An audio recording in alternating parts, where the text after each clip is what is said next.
Hi guys, and welcome back to another wrap up.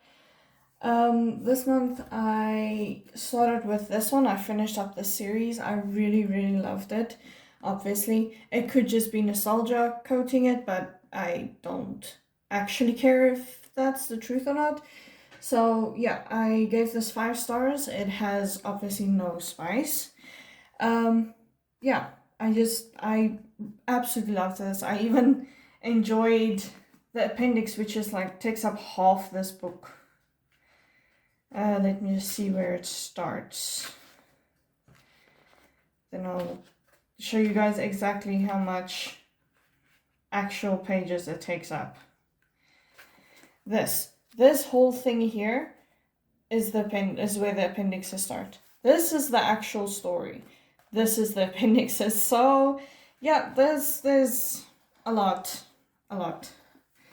Anyway, then I decided to read this. This is the prequel to Duskwalker Brides, which is this series over here with the like pretty covers.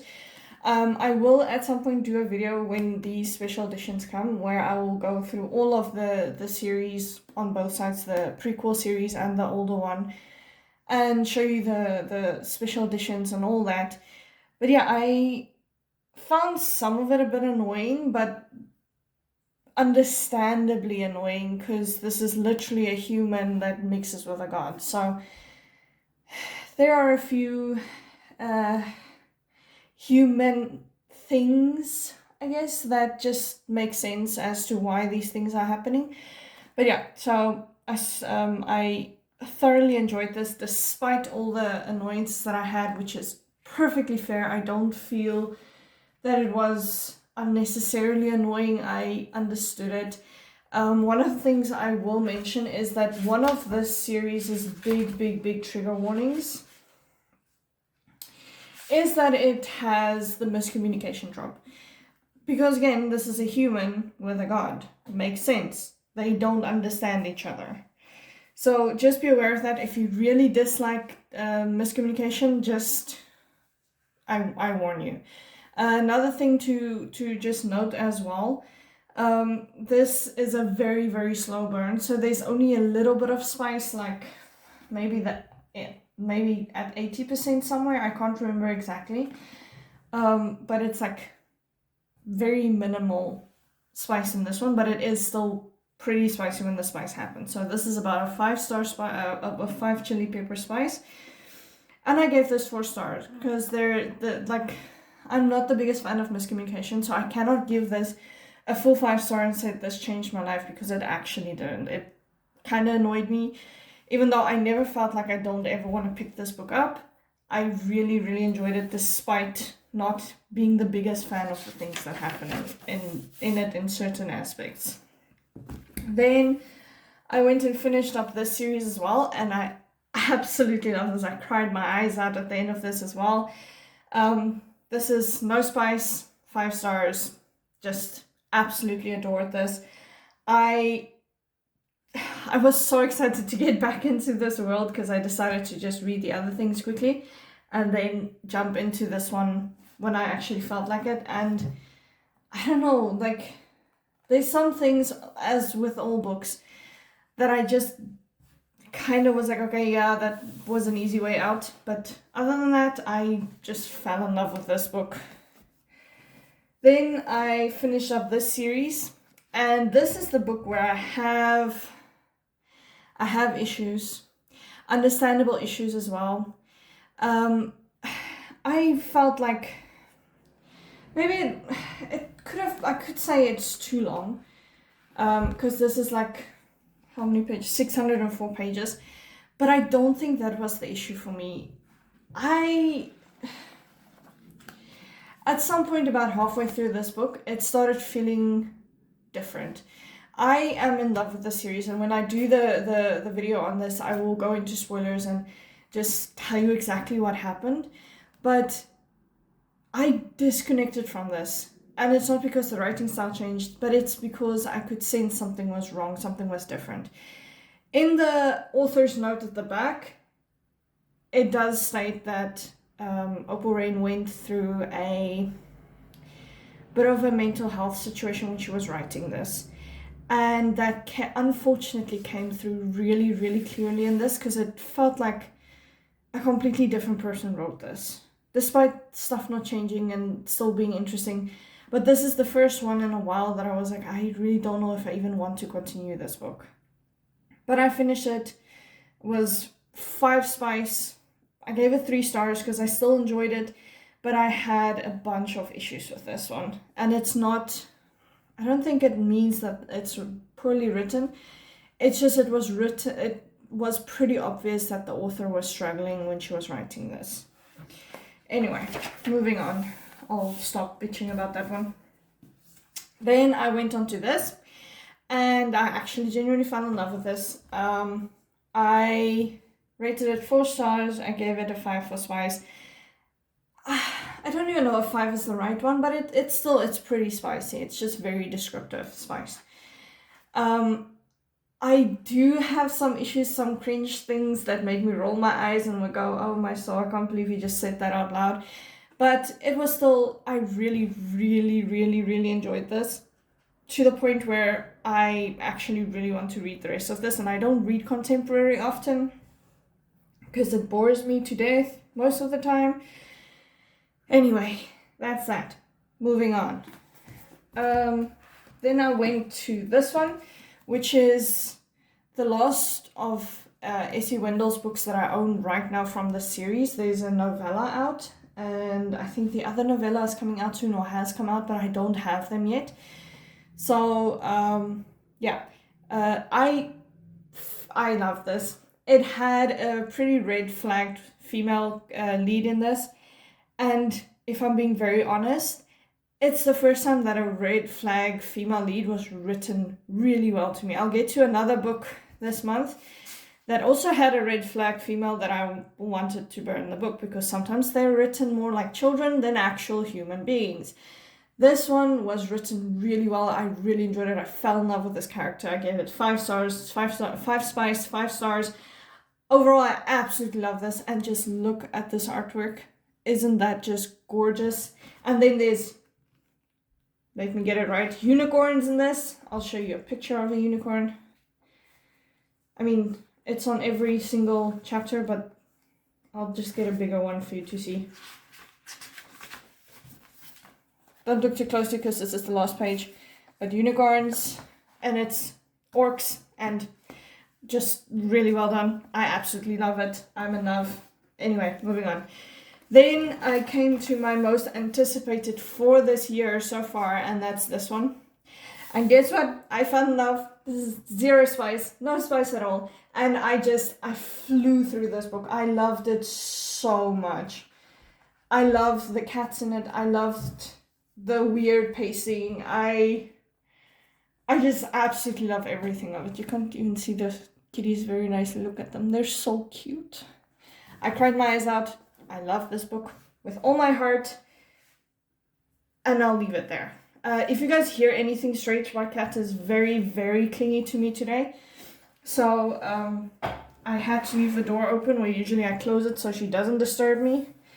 She's already kicked the door open like 6 times. So if you hear something, I am very sorry. You were not meant to hear that. Anyway, then we get to this book. Now, I read Book of Azrael, and I loved it. I gave it 5 stars. I read this, and I gave it 2 stars. And this is the book that has a red flag female that's written like a freaking toddler. She's supposed to do femme rage, or feminine rage, whatever the hell you want to call it. And instead, we got a toddler who had just had their candy stolen and is now currently throwing a temper tantrum because mom is not giving it back. That is what this felt like. And there's this one line. Now, I'm not lying. This line came up in every single chapter from her point of view. And it drove me insane. It's literally, what is it again? A lock on a door in a house rattled. Now, if I have to hear that again, I'm burning something, because I really, really hated it. I've never hated something in a book so much as I did with this one. It drove me insane. Now, did I like the other POVs? Yes. Did it make one of the main characters a side character? Yes. Did I like Diana in this? No, she can go burn somewhere. I don't even know if I'm gonna continue this, and I actually genuinely love this series. Anyway, this wasted 772 pages of my time that I could have spent reading something else. And then look at how tiny these words are. I don't mind script being very small, but when it wastes my time, along with it being that small, it drives me insane. I'm sorry. This can go burn somewhere. I'm so upset by it. Then I read Enchantress. Now, I read Phantasma. It was amazing. I absolutely loved it. Well, technically, I read I had the book, or have the book, but I listened to the audiobook because I didn't want to ruin the book. So this one, though, it is a bit ruined anyway, so I just read this one. Absolutely loved it. 5 stars, 4 for Spice. However, the main character in this drove me insane. I really, really did not love her. Did I love the story? Did I love the people around the story? Did it make me giddy? Did it make me excited and happy and sad and all the feelings and feelings? Yes. However, the main character I really disliked. She felt very childish and very self-centered. Despite it's not too bad. I'm over-exaggerating. It's still a 5-star story. It's just, for me, not as good as the first one, because I really loved the first one. Anyway, then we went onto this book. Now, okay, I have my thingy reversed, but this is Fearless, because I finally decided, this is such a pretty book though.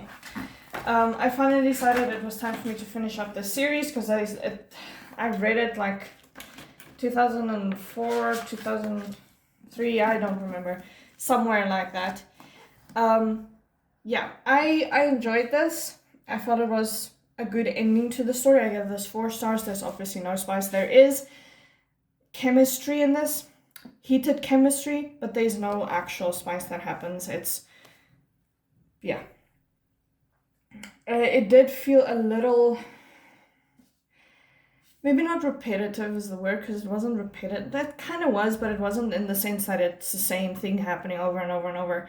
It's just, it felt a little recycled from book 1, and that's why I didn't give this 5 stars, despite how much I loved it. I also disliked how extremely dramatic it made everything. There's so much drama, so much trauma in this that just, it felt overdone, and I dislike that the villain in the story was made the villain, because it feels like a completely different character from book 1. So I have a bunch of issues with this. However, I still loved it. I still gave it 4 stars. It gave me 4-star feelings. So I'm not going to change it unless someday I'm like, okay, I just hate this book now. So for now, 4 stars.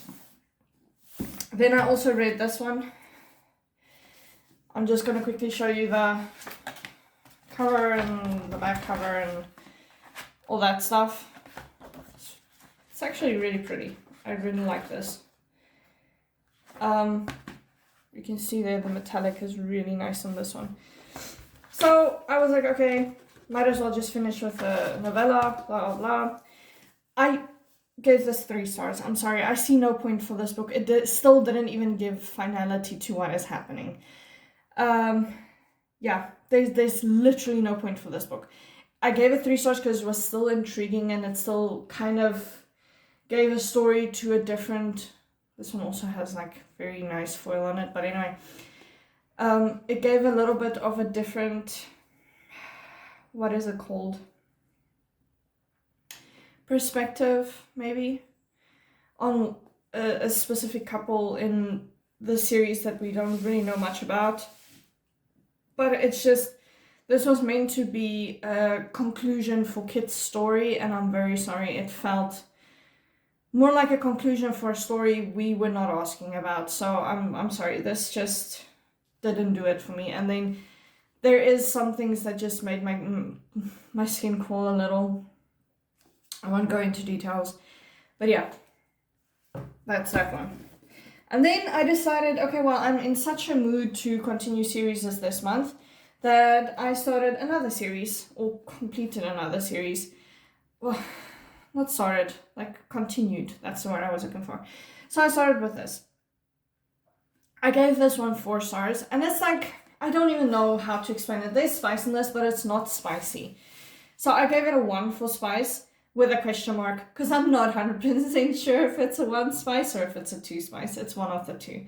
But it was, I really just fell in love with the story all over again.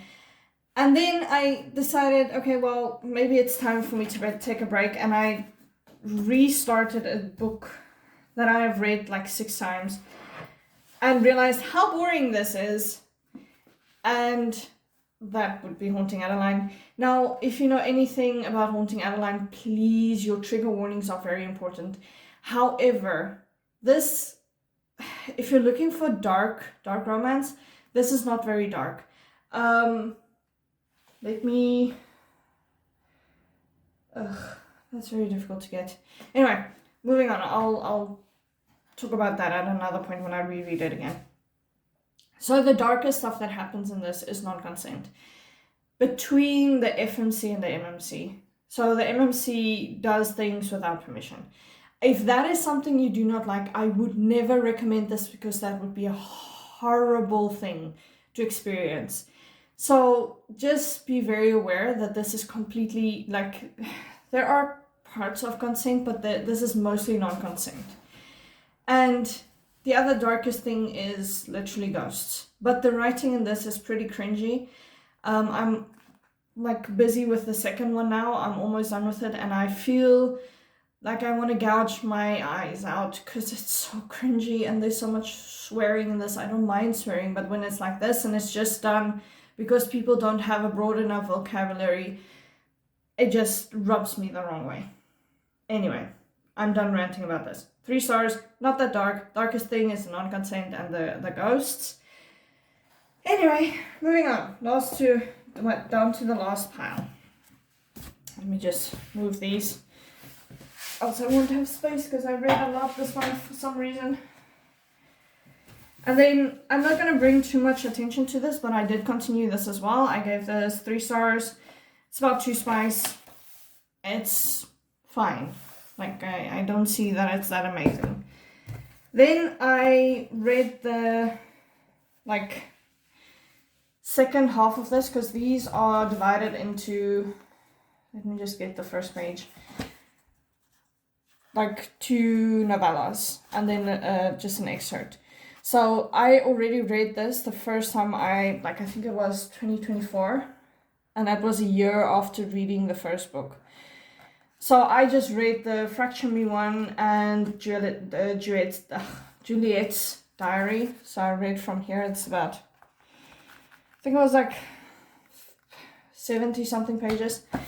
Anyway, so I gave this 4 stars, but I absolutely feel nothing for Adam, whose point of view you follow. I really, really didn't like him. He can jump in a ditch somewhere and I would be very happy. So from there, my obsession started. So just hold on to your hats. Then I started this one. And I finished it. And I loved it. And I gave it 5 stars. And it's about a 2 spice.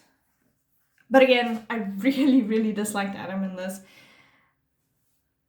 Yeah. Okay, so just to give you an example, I finished Unite Me's second part the 29th of March.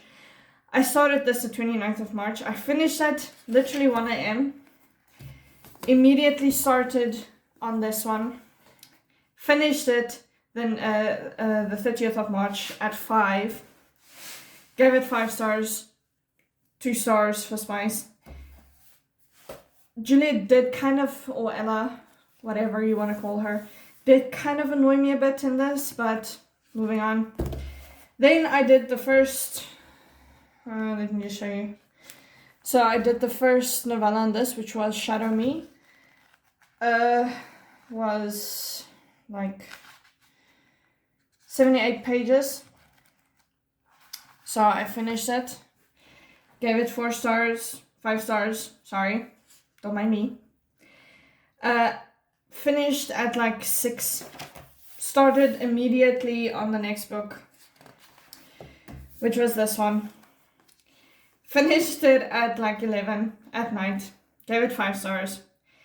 Gave it 2 spice. I'm not going to tell you in depth what these things are, so that's why I'm kind of flying through them, because there's a lot of these books.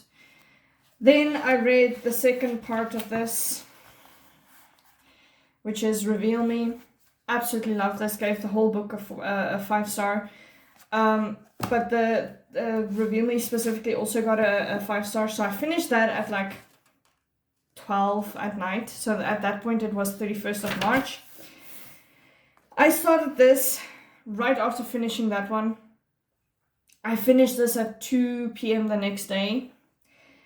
Okay, this is the only one where I'm like, I don't see the point in this one. This one was supposed to give us closure. I know she just released another like series from this world, which is Wake Me or something. I can't remember now exactly. And I'm sorry, I am not the biggest fan of this one. I gave this 3 stars. There's no spice in this. Well, at least not for me. I don't get that the 2 main characters is Kenji and Juliet. I'm very sorry. This should have been Warner regardless, because we needed to see from his point of view as well, even if it was just 2 of his point of views.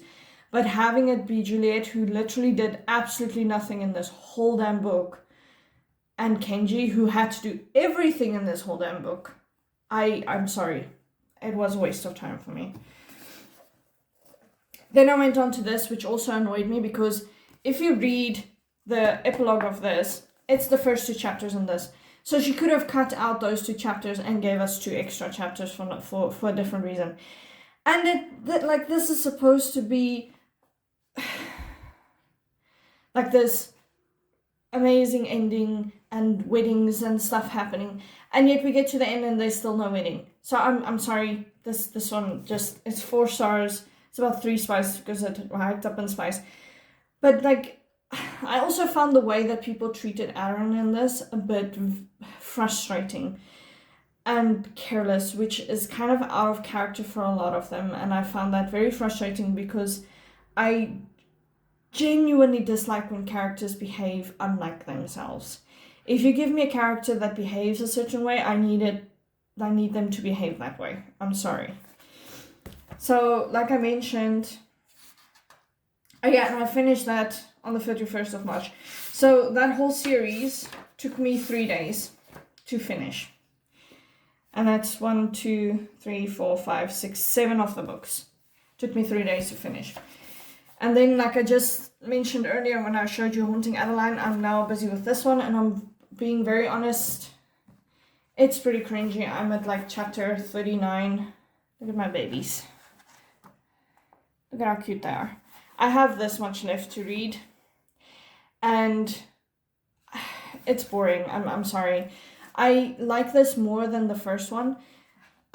This one definitely hyped up the darkness and bad things happen, so check your trigger warnings for this. But I don't know, it's like it grips me and then it absolutely loses me, and this is 649 pages. So if you have, it already lost me at like halfway mark almost, like around there somewhere. It completely lost me. I'm sorry, this gets boring as it goes on. I see no point in most of the stuff that happens. But anyway, that's that. That's what I read this month. That's what I'm continuing to read this month. And I hope you guys have a wonderful day. I hope you enjoy your Easters. And I guess see you when I see you. If you have any questions or comments, or you want to suggest something, or whatever you want to ask a question, doesn't matter. Just answer in the comments down below. If you do like the video, just like the video. If you want more of my content, just subscribe. Other than that, I'll see you in the next video.